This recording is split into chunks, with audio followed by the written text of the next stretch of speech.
favorito de fisiología. Nosotros somos equipo número 5, somos estudiantes de la Facultad de Medicina y Cirugía de la UAPJO. A continuación hablaremos acerca del bloque número 7 de respiración, específicamente del capítulo 39. Hablaremos acerca de lo que es el líquido pleural, de la circulación pulmonar y del edema pulmonar. Antes de empezar, queremos agradecer y mandarle un cordial saludo al Dr. Carlos, quien nos ayuda y fomenta para que este canal pues siga creciendo, ¿ok? Para empezar tenemos que saber que el pulmón tiene dos circulaciones. La primera va a ser de alto flujo y va a ser de presión baja. Y la segunda va a ser de bajo flujo, pero de presión alta, de alta presión. Ok, la primera dice que va a aportar la sangre arterial sistémica a lo que va a ser la tráquea, a lo que va a ser el árbol bronquial, a lo que va a ser los tejidos de sostén del pulmón, a las capas externas adventicias de lo que sería la vena y la arteria pulmonar. Y la segunda dice que va a suministrar la sangre venosa de las partes del organismo, de todo el cuerpo, a los capilares alveolares en los que se añade oxígeno y se va a extraer dióxido de carbono. Todo esto se va a hablar en los siguientes minutos, y además vamos a profundizar especialmente sobre características importantes para el intercambio gaseoso en los pulmones. Y sin más que decir, comencemos. La arteria pulmonar se extiende 5 centímetros más allá del ventrículo derecho y va a dar una rama derecha y una izquierda para proporcionar la vascularización a los pulmones.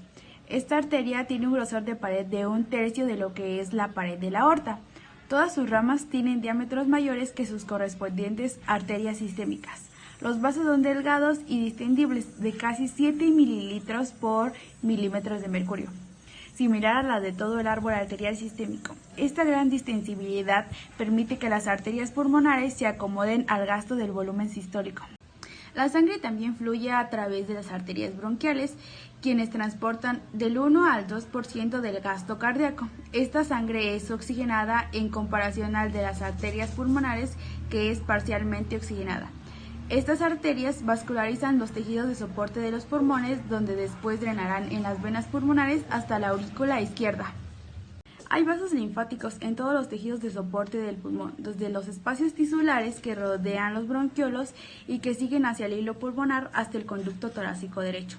Estos linfáticos retiran las sustancias que entran en los alvéolos y también las proteínas plasmáticas que escapan de los capilares, previniendo de esta manera el edema. En esta gráfica se muestran las curvas del pulso de presión del ventrículo derecho y de la arteria pulmonar comparados con la curva de presión aórtica.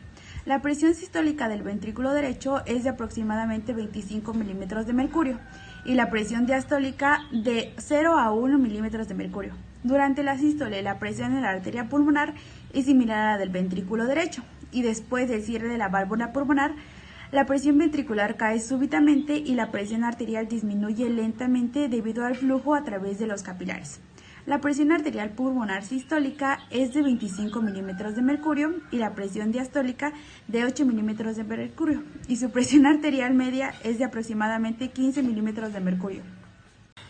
La presión en la aurícula izquierda y en las venas pulmonares es de aproximadamente 2 milímetros de mercurio y puede llegar a un valor tan bajo como 1 milímetro de mercurio o un valor tan alto como 5 milímetros de mercurio.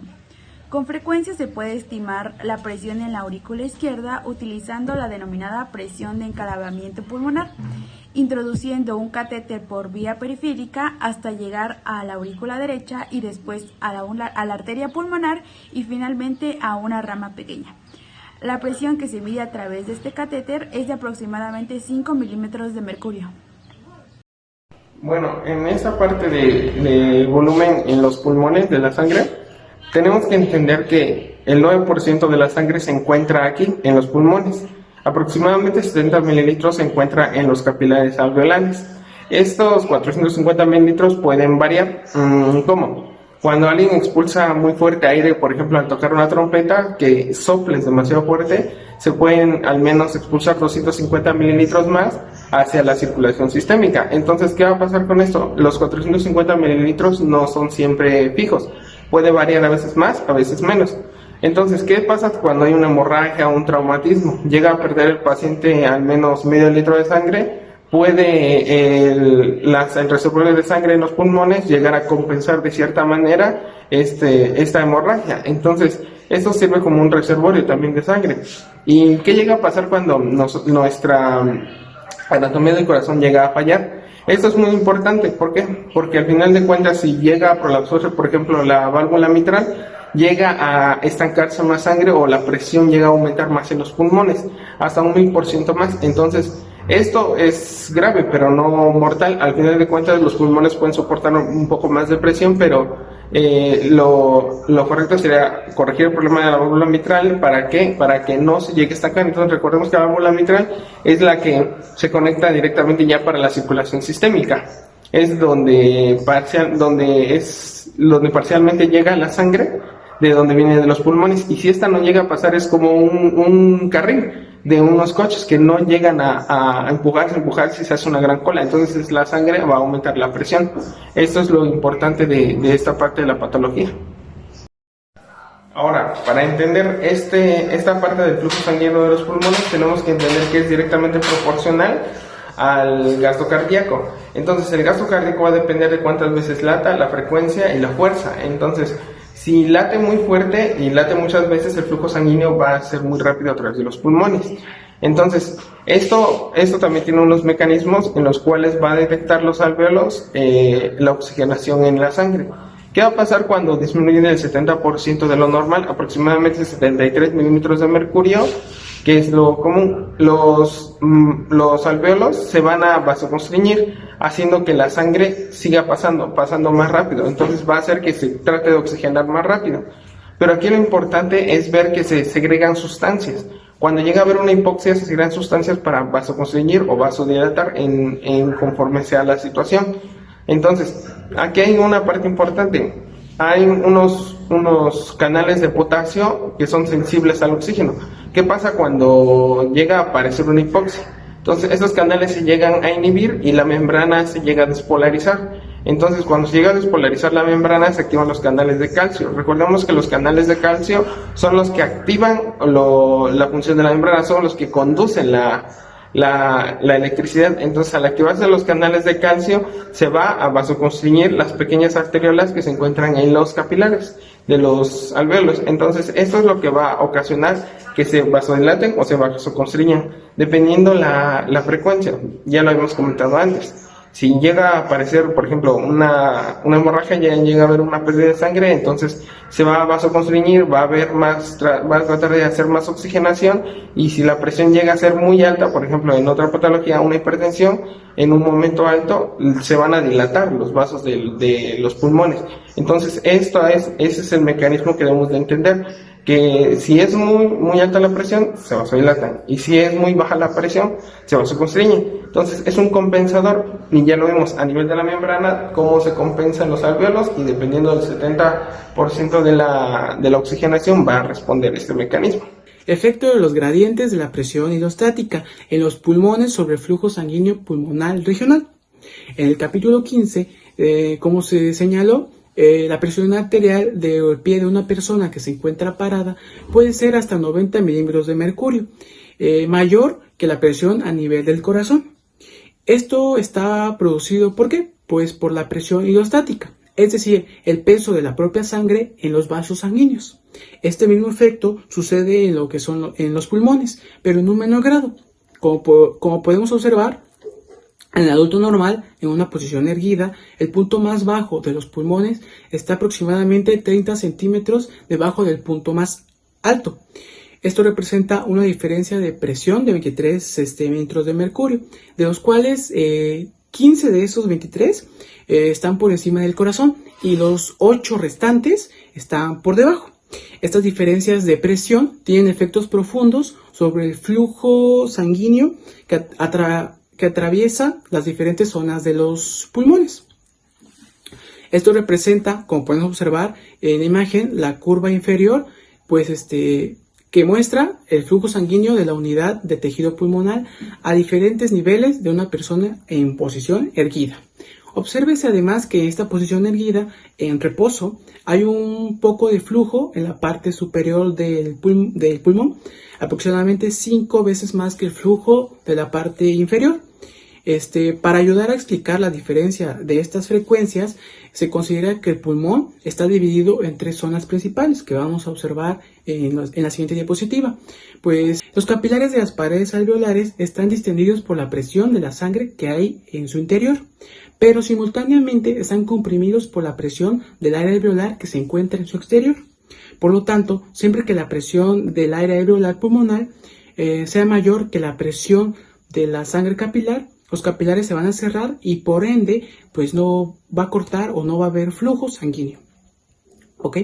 Entonces, en diferentes situaciones normales o pueden ser o en patologías se pueden encontrar cualquiera de 3 posibles zonas o patrones de flujo sanguíneo pulmonar, como se señala a continuación en las imágenes. ¿Ok?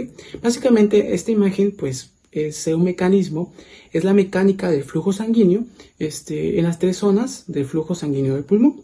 En la primera vamos a conocerla como una zona 1 o como una ausencia de flujo. ¿Por qué? Porque la presión del aire alveolar o la PaLV es mayor que la presión arterial. Y la segunda 2, que es un flujo intermitente, pues la presión sistólica va a aumentar por encima de la presión del aire alveolar, aunque la presión arterial distólica va a disminuir por debajo de la presión del aire alveolar. Y la tercera, que es un flujo continuo. ¿Por qué? Pues la presión arterial y la presión capilar pulmonar o la PCP son mayores que la presión del aire alveolar en todo momento. Y normalmente los pulmones solo tienen flujo sanguíneo en las zonas 2 y 3. Y la zona 2, que es el flujo intermitente, en los vértices, y en la zona 3, pues es que es un flujo sanguíneo, un flujo continuo, pues va a estar en todas las zonas inferiores. Efecto del ejercicio sobre el flujo sanguíneo a través de diferentes partes de los pulmones. En relación de nuevo con la figura que se puede observar, se ve que el flujo sanguíneo de todas las partes del pulmón aumenta durante un ejercicio intenso. Una razón importante del aumento de este flujo sanguíneo es que durante el ejercicio las presiones vasculares pulmonares aumentan lo suficiente como para convertir los vértices de los pulmones desde un patrón de flujo de la zona 2 a un patrón de flujo de la zona 3. Función de la circulación pulmonar cuando la presión auricular izquierda se eleva como consecuencia de una insuficiencia cardíaca izquierda. Bueno, la presión auricular izquierda de una persona que es sana nunca se va a elevar por encima de 6 milímetros de mercurio, incluso durante el ejercicio muy intenso o muy extremo que esta persona realice. Estas pequeñas modificaciones de la presión auricular izquierda prácticamente no tienen ningún efecto sobre la función de la circulación pulmonar, porque se expande, ¿por qué? Porque se expanden las vénulas pulmonales y eso hace que se abran más capilares, de modo que la sangre va a fluir con facilidad casi igual desde las arterias pulmonares. Sin embargo, cuando se produce una insuficiencia del lado izquierdo del corazón, la sangre comienza a acumularse en la aurícula izquierda y pues como consecuencia la presión auricular izquierda puede aumentar de manera ocasional su valor de 1 a 5 milímetros de mercurio, que es su valor normal, hasta 40 o 50 milímetros de mercurio.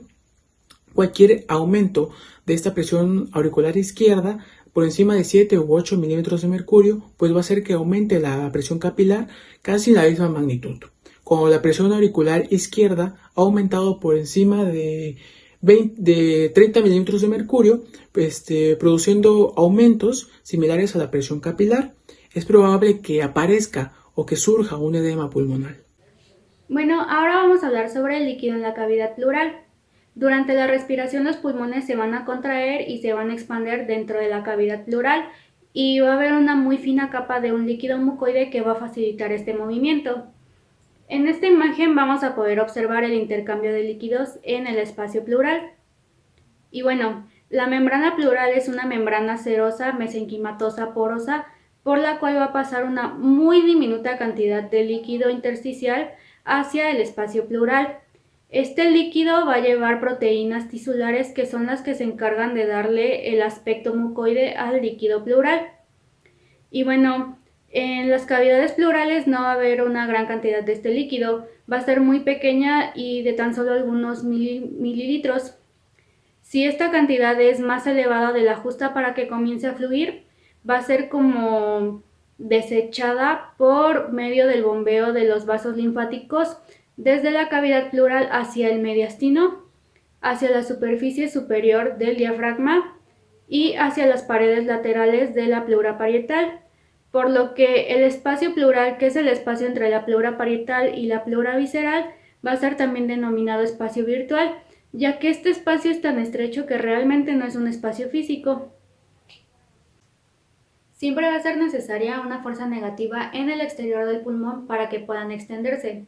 Esta fuerza nos la va a dar la presión negativa del espacio pleural normal. La causa de que esta presión sea negativa va a ser el bombeo de líquidos a través de la cavidad pleural por los vasos linfáticos, como ya lo habíamos visto anteriormente. Y bueno, como la tendencia al colapso normal de los pulmones va a ser de menos 4 milímetros de mercurio, el líquido pleural se tiene que mantener por lo menos tan negativo como este para que los pulmones puedan seguir expandidos. En algunas mediciones reales se ha demostrado que la presión habitualmente es de menos 7 milímetros de mercurio, lo que la convierte en una presión un poco más negativa que la del colapso de los pulmones. Así que la negatividad de la presión del líquido pleural va a mantener a los pulmones normales, se podría decir que desplazados o pegados hacia la pleura parietal de la cavidad torácica, excepto por una fina capa de líquido mucoide que va a ser la que va a facilitar los movimientos de estos mismos. Bueno, el derrame va a ser similar al líquido de edema en los tejidos y también puede llevar el nombre de edema de la cavidad pleural. Las causas van a ser las mismas que las de edema en otros tejidos, como por ejemplo el bloqueo de los nódulos linfáticos de la cavidad pleural, una insuficiencia cardíaca que va a hacer que las presiones capilares periféricas y pulmonares estén excesivamente altas, lo que va a permitir una trasudación de líquidos hacia la cavidad pleural. También puede ser una reducción de la presión osmótica coloidal del plasma, que de la misma manera va a permitir una trasudación de líquidos, y puede ser una infección o cualquier otra causa que vaya a causar una inflamación de la cavidad pleural. Yo les voy a hablar sobre la dinámica capilar pulmonar. Vamos a tener que las paredes alveolares van a estar tapizadas por tantos capilares que en la mayor parte de los sitios en donde van a estar esos capilares se van a tocar entre sí, van a estar adosados unos a otros. Con frecuencia se dice que la sangre capilar fluye en las paredes alveolares como una lámina de flujo y no como capilares individuales. Ahora bien, la presión capilar pulmonar. El método isogravimétrico de la presión capilar pulmonar ha dado un valor o nos va a dar un valor aproximadamente de 7 milímetros de mercurio. Es probable que este valor sea casi correcto porque la presión auricular izquierda media es de aproximadamente unos 2 milímetros de mercurio y la presión arterial pulmonar media es de aproximadamente 15 milímetros de mercurio, de modo que la presión capilar pulmonar media debe de estar en algún punto entre estos dos valores. Ahora, la duración del tiempo en que la sangre va a permanecer en los capilares pulmonares. Cuando el gasto cardíaco es normal, la sangre va a pasar de los capilares pulmonares aproximadamente en unos 0.8 segundos. Pero cuando aumenta el gasto cardíaco, este tiempo va a cortarse aproximadamente hasta 0.3 segundos. En una sola fracción de segundo de sangre, la sangre va a pasar a través de los capilares alveolares cuando se oxigenan y pierden su exceso de dióxido de carbono. Ahora vamos a tener el intercambio capilar de líquido en los pulmones y la dinámica del líquido intersticial pulmonar. Vamos a tener que va a ser cualitativamente la misma que en los tejidos periféricos, mientras que cuantitativamente va a ser diferentes en algunos aspectos que le voy a mencionar a continuación. El primero de estos va a ser que la presión capilar pulmonar va a ser baja de aproximadamente unos 7 milímetros de mercurio en comparación con la presión capilar funcional, que va a ser mucho mayor en los tejidos periféricos de unos aproximadamente 17 milímetros de mercurio. La segunda diferencia va a ser que la presión del líquido intersticial del pulmón es ligeramente más negativa que en el tejido subcutáneo periférico, de aproximadamente entre menos 5 y menos 8 milímetros de mercurio. La tercera diferencia va a ser que los capilares pulmonares son relativamente permeables a las moléculas proteicas, de modo que la presión osmótica coloidal del líquido intersticial pulmonar es de aproximadamente unos 14 milímetros de mercurio, y la mitad de este valor va a estar en los tejidos periféricos. Y la cuarta y última diferencia va a ser que las paredes alveolares son muy delgadas, y el epitelio alveolar que recubre las superficies alveolares va a ser tan débil que se puede romper si la presión positiva de los espacios intersticiales tiende a ser mayor que la presión del aire alveolar, que es de más 0 milímetros de mercurio. Ahora bien, vamos a tener las interrelaciones entre la presión del líquido intersticial y otras presiones en el pulmón. Como vemos en la imagen, nos muestra un capilar pulmonar, un alveolo pulmonar y un capilar linfático, que van a drenar el espacio intersticial que hay entre el capilar sanguíneo y el alveolo. Ahora bien, vamos a tener fuerzas en la membrana del capilar sanguíneo, y estas fuerzas van a tender a producir la salida de líquido desde los capilares hacia el intersticio pulmonar, y van a ser tres: la presión capilar, que va a ser de 7 milímetros de mercurio, la presión coloidosmótica del líquido intersticial de 14 milímetros de mercurio, y la presión negativa del líquido intersticial. Estas que va a ser, de 8 milímetros de mercurio. Estas tres sumadas nos van a dar la fuerza de salida, que va a ser de 29 milímetros de mercurio.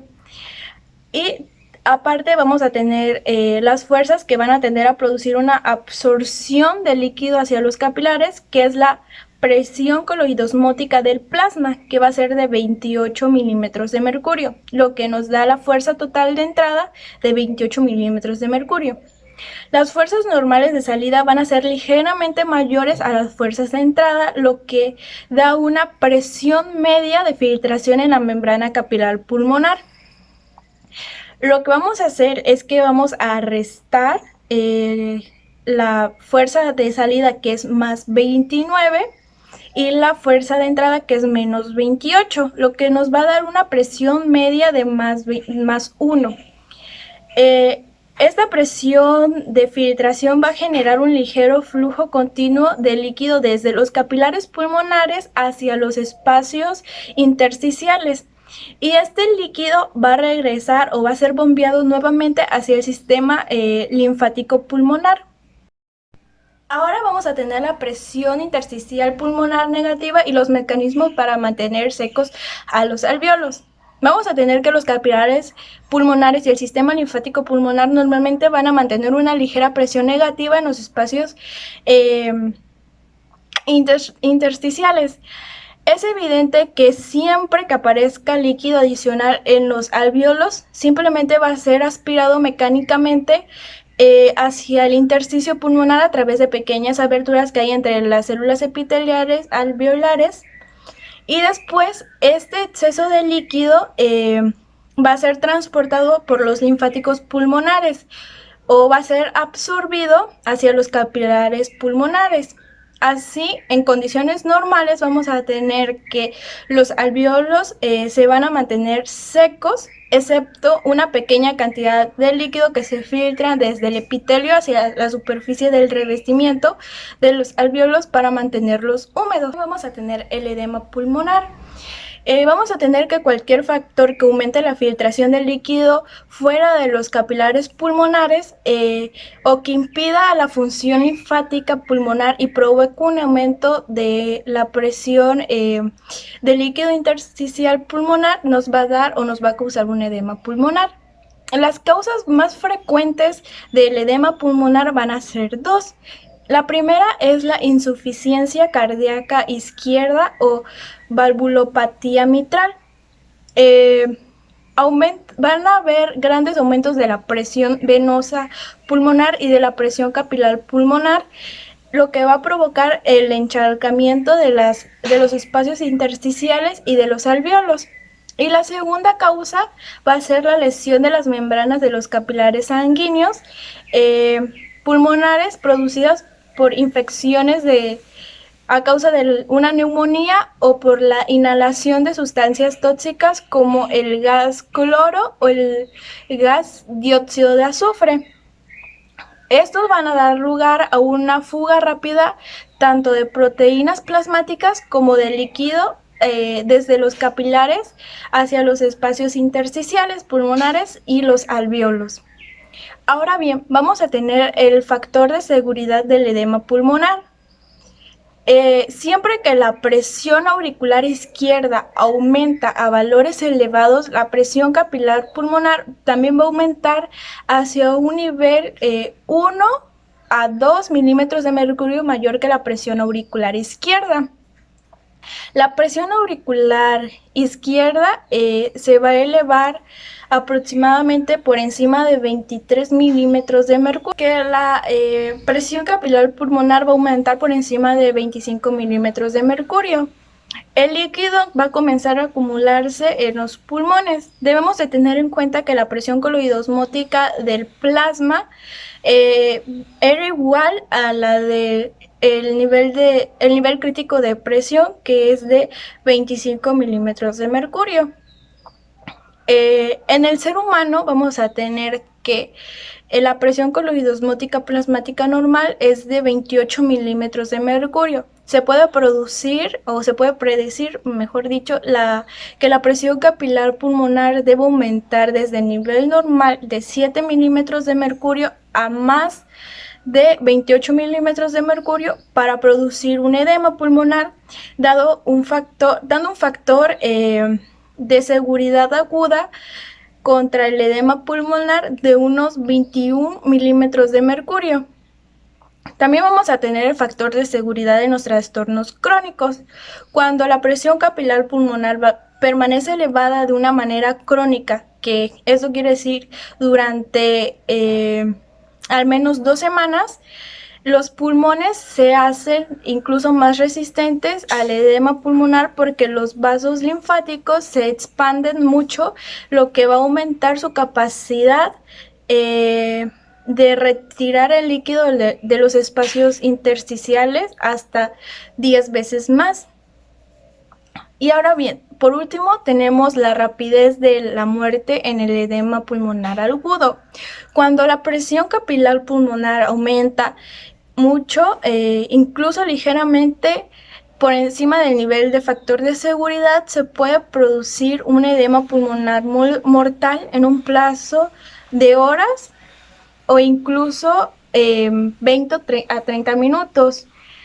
Si la presión capilar aumentara de 25 a 30 milímetros de mercurio por encima del nivel del factor de seguridad.